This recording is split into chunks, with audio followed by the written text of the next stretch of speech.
Hello and welcome to the very first of our webcast series where we'll be exploring cloud accounting and everything Aussie small businesses need to know about it. We've got a couple of fantastic guests with us today to help us get through the ins and outs of why it's so important for small businesses to be embracing this sort of technology and also how they can make the most of it. Joining me first up is Chris Ridd, Managing Director of Xero Australia, and also with us today Malik Edwards of a fantastic small business, Mr. Burger. Guys, welcome. Chris, what else have you got coming up in terms of the future of the product? What goals have you set yourself as a business? Well, we still see the industry in terms of adoption of cloud computing in its infancy.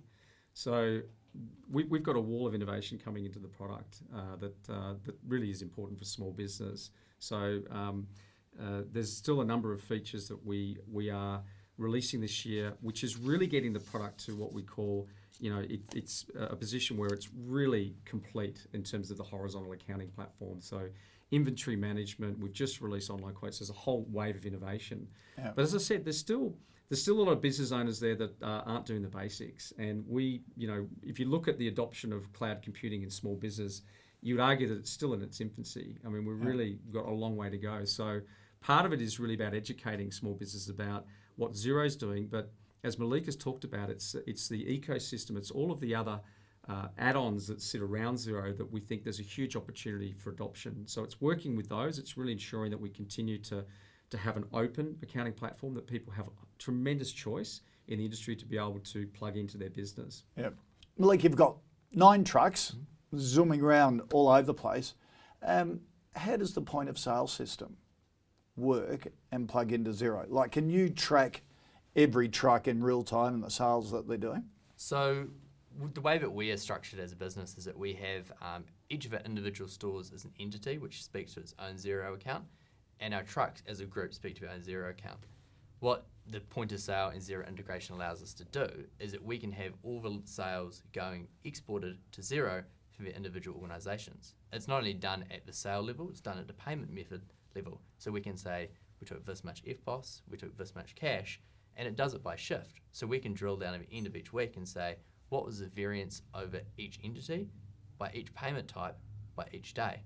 And that allows us in real time to look at all the data rather than going through old receipts and scrambling through bits of counted up notes saying I took money out of a till for some chuck swipes. And at the end of the week, we can focus on working on the business, not in the business, doing these little tasks. And which trucks work better than others, exactly. And why, and swap staff and all that sort of stuff.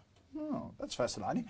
All right, not everyone's favourite time of year, tax time. How's Xero helping small business do their tax a lot more efficiently? Well, we've just, in the last 2.5 years, been building an online tax platform for advisors. So for accountants and bookkeepers that work with small business, we've been working closely with the ATO to build a platform that allows them to electronically lodge all of the required forms. I'm talking there about everything from tax file number declarations through to company returns and individual tax returns and business activity statements. And they've been really pushing for that, haven't they? The tax office has been really encouraging. Yeah, so standard business reporting is the standard that they're pushing, and we're the first to adopt that as far as a broad industry initiative, a platform for accountants and bookkeepers.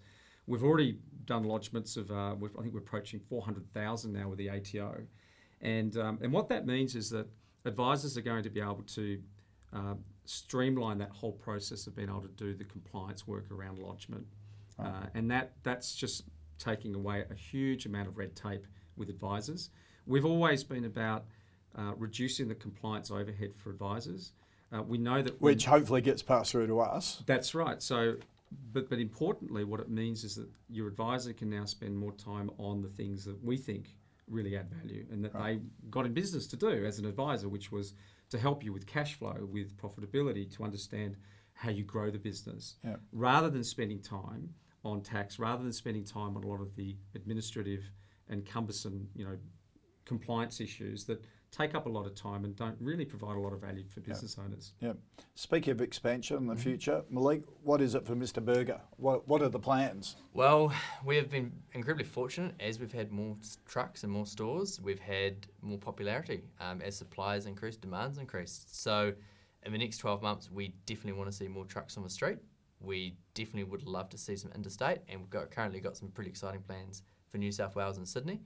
And really from here, we hope the sky's the limit. We think that Mr. Burger as a concept, it's got a low barrier to entry. It's something which is accessible, it's exciting, and most importantly for us, we stand by a product. We say that if you try Mr. Burger, you're going to walk away happy. Because it's a competitive business. There's a burger store on every corner, not to mention the big chains of them.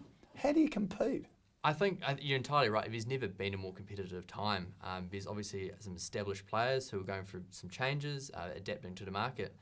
But what we find is the most important thing is for us to be accessible and to be honest about our product. I think there's a lot of people out there who every week are a weather vane changing to everyone, but we find that our loyalty has been built through having a product that we're really happy with, we're honest about, and we're saying this is our product. And from there, we've done really well. What makes a product different though? Because if someone came to me, and I love startups, and I'm involved in a few startups, and came to me with an idea and said, I'm going to set up a burger store. I go, you're an idiot.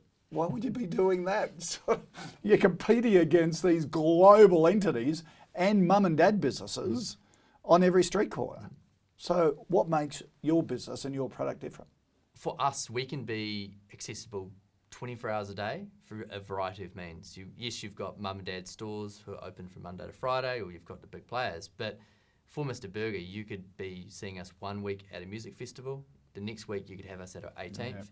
And the week after it, you could see us on a street corner. And that's through both, we've got food trucks with stores, and also we've got other cool things, like at the Queen Victoria Market, we've got a shipping container we've turned into a burger store.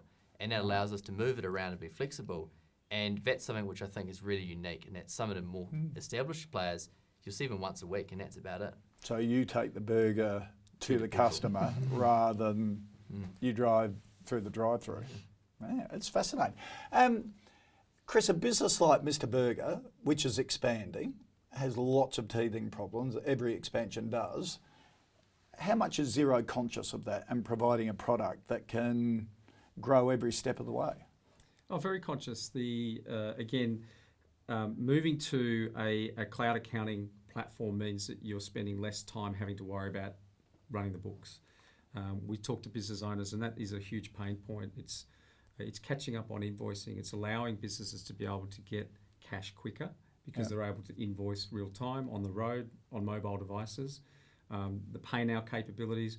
All of these functions mean that the business can actually be more successful, importantly allowing the business owner to focus on what they do best, which is actually running the business. Because usually a growing company fails in that growth stage because the back end doesn't keep up. That's right. Isn't it? You say, I'm so busy, I've got to make this work, I'm going to let invoicing go, or I'm not going to get on top of the accounts. That's the problem. And our pitch to small business is absolutely be focused on building the business model and getting the idea to market, but also understand that financial literacy and having that conscious, thinking about accounting from day one. A business really gets going when they send their first invoice, and all of a sudden it's a scramble to go, oh my goodness, I've got to get my accounting and my books in order. And we think something like Xero allows that to happen from day one in a way that just makes that whole process a lot simpler. And just grows with you in the background. That's right. Don't need to worry about it. Guys, thank you for that. It's been terrific to talk to you. I love the business. It is fabulous. I had no idea a new player could come in and just with a very simple idea, turn the customer focus around. Good to see you. Great, thanks. Look, as you've seen, there's a lot to be said for SMEs running their businesses in the cloud, and the process for getting there isn't as big a challenge as you might think. Just do a bit of groundwork, speak to your advisors and peers, try some software to discover the benefits for yourself, and then make the change to an online platform. Because cloud technology, together with online software like Xero, can make a world of difference to how a small business operates. It certainly has done wonders around our office because it means we concentrate on what we do best. Thanks for tuning in today. Hopefully you've taken away some great insights, and sit tight for our next episode, Millennials in the Cloud. I'll be chatting to a couple of very impressive young go-getters doing some great things, so we'll see you then.